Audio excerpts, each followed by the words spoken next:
going on, guys? It's been a while since I've been on YouTube. Had a lot of stuff going on, but I'm starting to get back on top of it.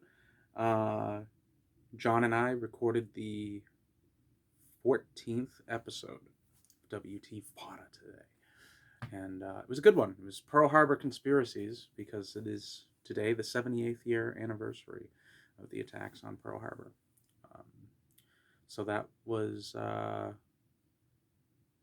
fun. It's always great to see John. Um, I didn't talk about some things in the off topic section of the show that I wanted to bring up because I'm very excited. Um, there is a bunch of news coming out about Matt Reeves as the Batman. I'm going to keep talking about it ad nauseum. But the latest one was Peter Sarsgaard has been cast. And they didn't say as who. My initial thing was the Penguin because we've been waiting on that announcement for it feels like forever.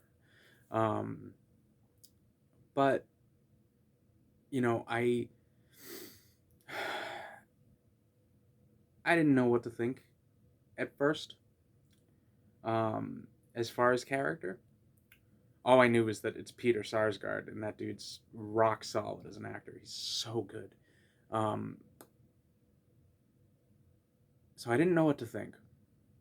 And Matt Reeves didn't really give much of a hint in his GIF. However, um, Sarsgaard is married to Maggie Gyllenhaal, and that's where things got more interesting. She has an Instagram, and she posted a picture of Mr. Peter Sarsgaard looking very, very broody, and the caption was halfway through a shave, and it had him getting his head shaved and right down the middle.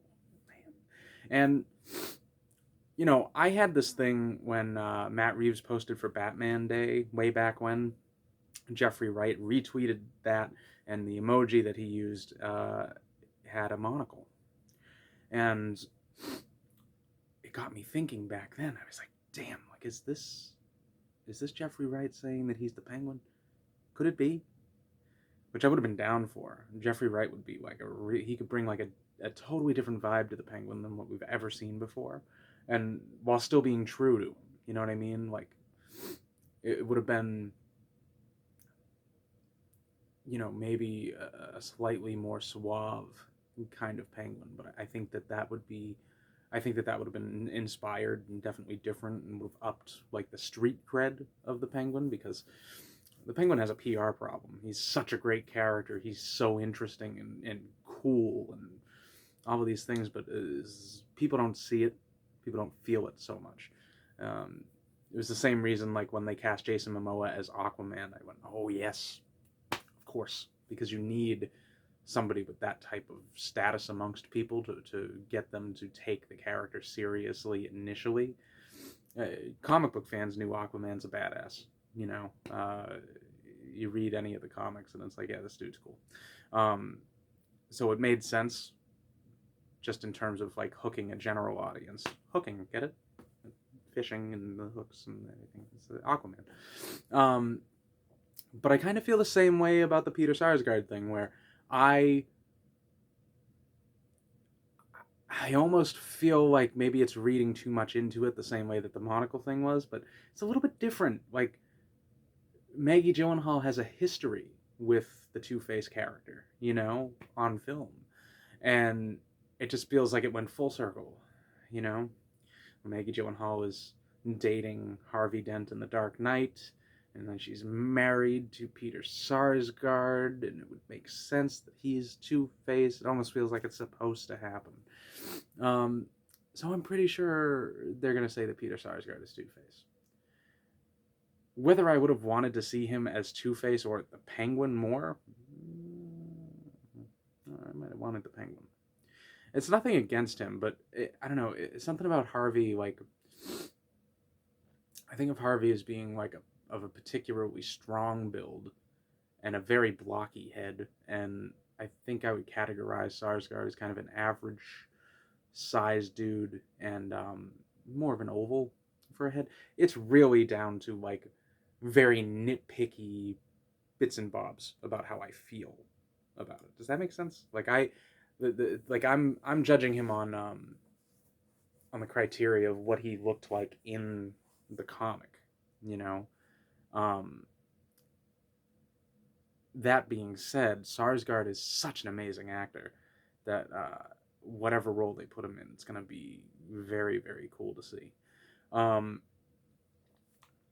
moving on from the Batman news that has occurred, um, and a couple other things, just like the costume. There's rumors about it being blue and gray, which is great. Very interesting, different to see. Um, really hasn't been on live action in that capacity since 1966 when Mr. Adam West donned the cape and cowl. Um, beyond that, what else do we have? It's been a while since I sat down with you guys. Oh, my other Penguin casting got picked up for Venom 2. So Stephen Graham is going to be in Venom 2, and they haven't said who he's playing, last I checked. But at first I was like, oh, damn it. But then I remembered, like, Andy Serkis is directing Venom 2. Hmm. It just made me think, like, that's our Alfred would be directing Stephen Graham in Venom 2. Maybe they know each other. Maybe Andy Serkis might be able to suggest to his friend Matt Reeves, who he's worked with 1,000 times, Stephen Graham. I don't know. If it would happen, it would be so good. It would make me very, very happy. It wouldn't be the first time that I pulled that shit off. Wasn't You guys didn't get to see it, but like 4 years out from Adewale Akino Ekebeje, I hope I'm saying his name right. Like 4 years out from him being cast as Killer Croc, I was like, that guy needs to play Killer Croc. Um, didn't pan out exactly the way I had imagined, but the point stands. I'm pretty good with casting sometimes. Um, I just went to dinner the other night with somebody who's a big fan of Henry Cavill's Superman. I had to break the news that apparently there's another frontrunner for the part. His name, let me look this up because I can't rightly remember. Um, uh, he's on the Netflix show The Politician. Um, and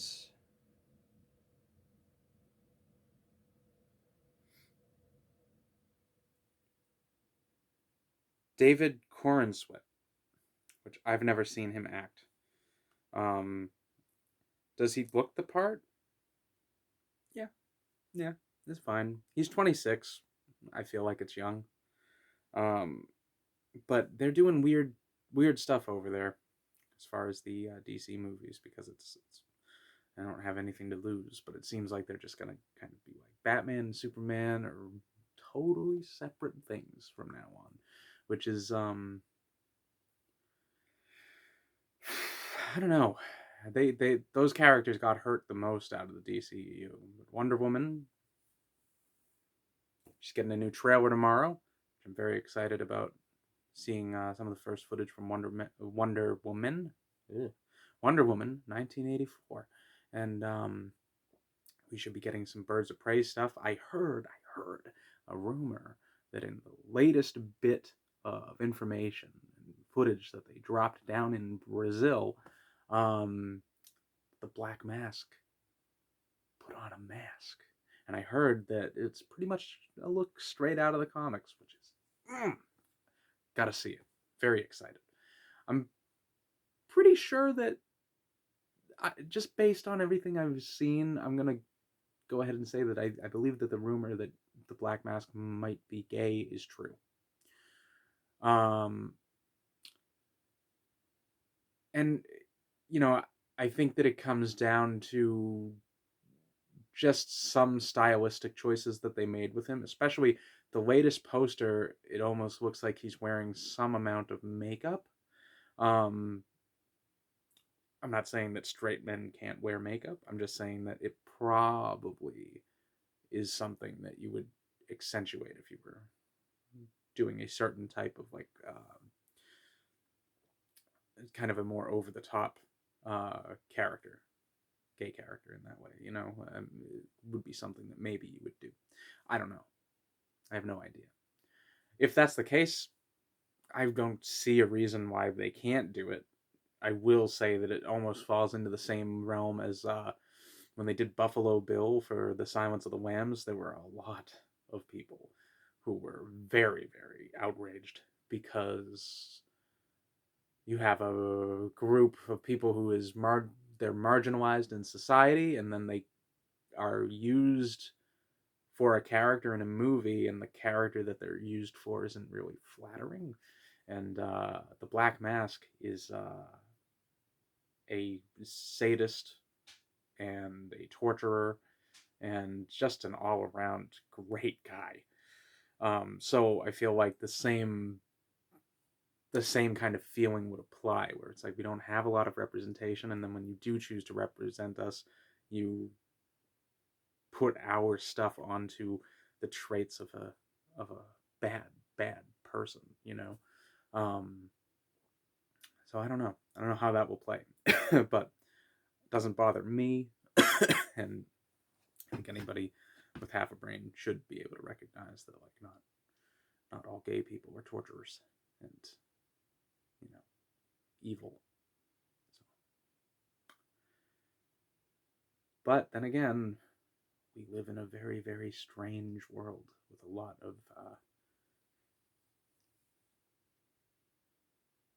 strange people. That's a lot of DC news. But that's kind of the only news that I follow. No, I'm all about superhero stuff, genre stuff, and it's there's a lot of stuff going on, and it's hard to keep up with all of it. I'll say the last little bit of DC news that I heard is this whole Justice League situation with Zack Snyder and the Snyder Cut. It's getting to a fever pitch, and I'm starting to. I thought that it existed in some way, and I thought that maybe in his spare time, Zack Snyder was working on it still. Um, it's starting to become very apparent that something is happening, and I believe that we're about to find out what. I don't know what it'll be, and I'm not really prepared for it. Um, I the whole situation, all the behind the scenes stuff with Justice League, it just at this point I'm just kind of soured on it, and I don't know that I really want to see it, but you know what, I do want to see it. It's going to be hard to watch it knowing that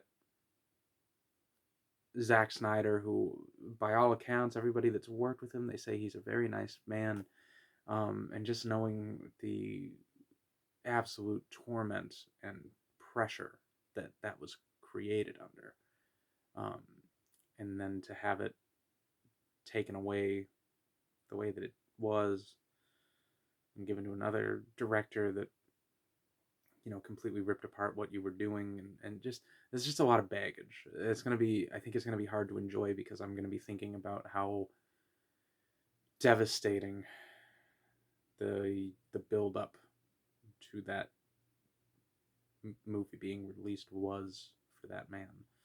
Um, I have a lot of sympathy for him. His daughter committed suicide, and it just doesn't sound like Warner Brothers as a company was particularly supportive of their director in that time.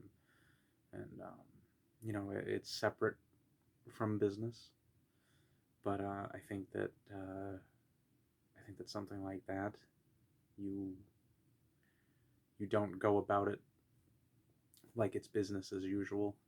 At that point, it just seems like something that you just shouldn't do. But yeah, that's DC news that I wanted to bring up on the podcast. I didn't get the chance to today, so I figured I would let out that energy right here on YouTube.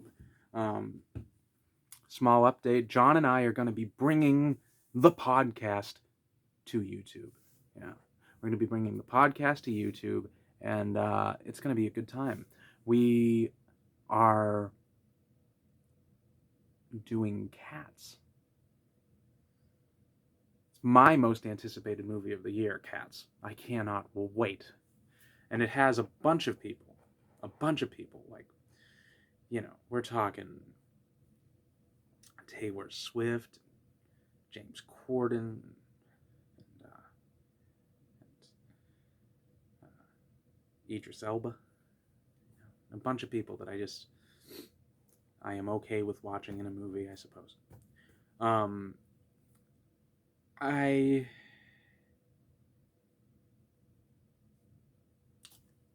We're excited.